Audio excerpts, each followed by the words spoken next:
Hey everybody, BTO Pro here. Today I'm going to show you newest tool in ELMS Learning Network that's gotten some love, which is the compliance system. So let me ask you a provocative question. How many of your courses are in compliance right now? How many of them are accessible? You might just generically say all of them are accessible. Okay, show me.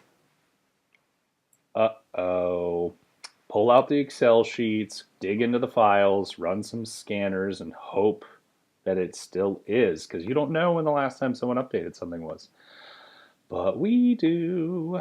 So, leveraging RESTful web services, what compliance is able to do is have all the other tools in your network hook into it and send it data when it needs to know about it. So, we've got courses here. This is also a place you can do access requests and things. So it's all focused around compliance. We're talking compliance of access to things, compliance of accessibility, copyright, quality reviews, things like that. So I've got my one sample course here. I'm going to go into Sing 100. And what you're going to see is I've got all these things here. Now I didn't add any of these, but I'll prove that in a second that I didn't. So we've got all this content that's here. And so the idea is that we've got references off to all of the media that we have in here. So if I went to summary, I'm still cleaning up the way things look. This is a remote rendering of that summary page that lives in the Sing 100 course. So by doing this and using the web service to make that call, you could actually have staff that are specifically focused on things like accessibility and quality auditing and copyright auditing go through in a separate process that's kind of been layered on top of our content process that already exists. So what happens when something's created? So we'll add something that we know will generate some items. We're going to go out to our content outline. Go to lesson 1, and I'm going to make some changes, right? So it's middle of the semester. Oops, this should say January 15th. That'd be great if that was the only change, but I don't know if you went in and went, pay attention, and mark this bold, which is not what you're supposed to do. All right, you're supposed to make this a heading. This is now technically inaccessible. Let's say I maybe went and I threw an image in to the material. And we'll search for image, upload one here. Just use this rubber stamp picture I have. Upload a rubber stamp, cool. Throw it in there. Some alt information. All right, so I put an image in here. I didn't use the asset management system to do it. So we don't know anything about it. We don't know if you put in the alt info. Here's another fun one. You need to focus on this in order to complete the assignment. All right, so what's the focus on this? So I'm in the material and someone creates a link to an external website. We'll say it's whitehouse.gov. And so we are requiring, for this assignment that people go to whitehouse.gov. Well, guess what? Based on accessibility law, you need to make sure the things you link off to, if they're required to take a course, are also accessible. So I've gone and made these changes. I'm a theoretical faculty member. I'm another staff member on the team, and I hit save. Okay. And let's say that the audit of this material happened a day ago, 30 seconds prior to this. It won't be noticed till whenever the next audit is run, right? In which people comb through every single thing and verify. Well, what we can do thanks to Comply is we'll jump over to Compliance System and Sing 100. And you'll notice, for starters, there's this linked content thing here. And so it's actually dug into the material, found links. So I can sort and we'll say, show me all the links. And so this linked content item, which we're going to load up in a remote frame, we now know this was found in material and that we need to validate the accessibility of this in order for Singularity 100 to pass our compliance audit. Now that was, whitehouse.gov. It's accessible, right? It meets 508. Let's say we verify the copyright of this and it's high quality. So we're going to hit save. And so I'm going through doing my compliance audit. All right, we're going to focus on content now. And we're going to, maybe I went to this page. We're going to build a viewer to kind of streamline this. But let's say that I went to this page. I went and I checked the boxes, right? So save. And now we've got these 3 things that have been reviewed. Okay, well, let's now say go into summary page, which is just that page in the actual course. And again, someone has made changes to it. We need to verify whether or not this is accessible, or else we're not in compliance anymore. But in our compliance system, we've already gone and checked the boxes. Well, when I hit save, it's going to push a message to comply saying, hey, do you know about this?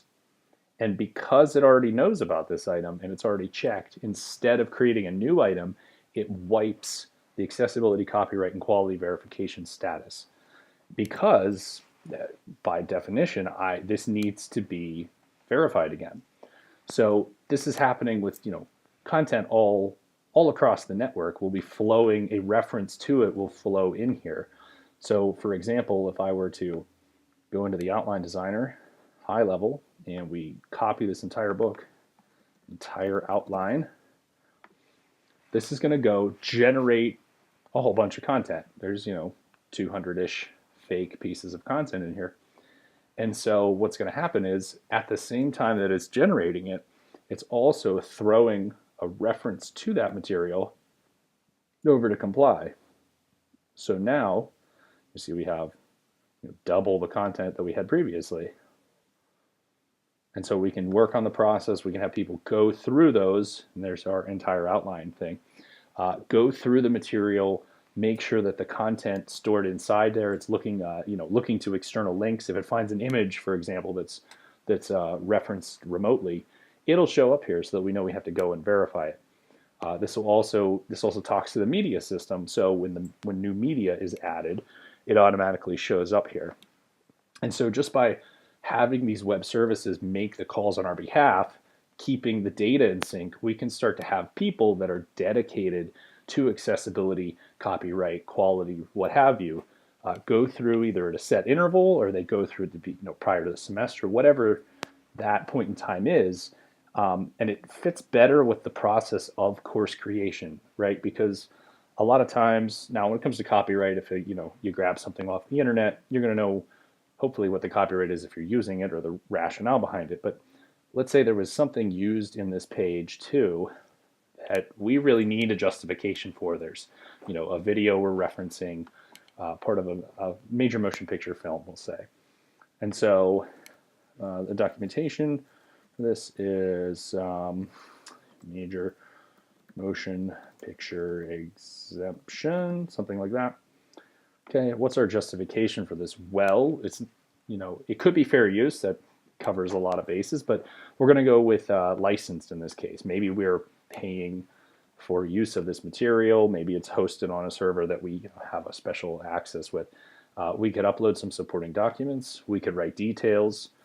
Let's say, hey, we paid them $100 a month for people to access this. And so this now starts to get at kind of meeting the legal definition of being in compliance, right? No one wants to be audited and have it come up that we don't know where this came from. That's a huge no-no.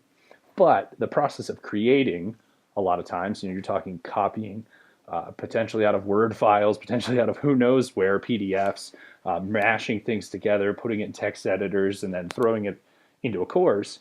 It's an iterative process, right? I'm going to have, as part of my process to make something accessible, by the time it goes out to students, it may not be accessible while we're in the editing phase, because it's sloppy.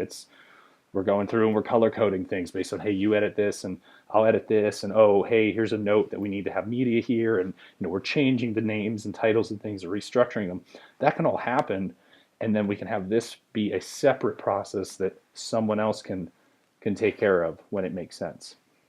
So we can look at these at the asset level. So if you wanted to send someone on quality bingo, if you will, to have to go through and verify quality of just whatever, You could do that. You could also filter by course. You could, potentially, just it's a simple thing, but I could flag these 2 items as, hey, these really need review by someone else. And so then maybe the other person comes through and says, let me see just the things that need review. See, there's these 3 things. Oh, you know what? We verified that one, so we don't need it anymore. Save, and now that falls off the list. You could also do per course, as we mentioned. We're drilling into seeing all the things attached to a course. We could just look at our overall documentation. And so we could start to build up and say, hey, what are, we got audited. I really need to see all the things we're doing using Teach Act as the justification. Oh, nothing, right? Fair use, licensed, or what have you. So we've got some time put into this. This does install out of the box now. It does start having all the other systems talk to it when it makes sense.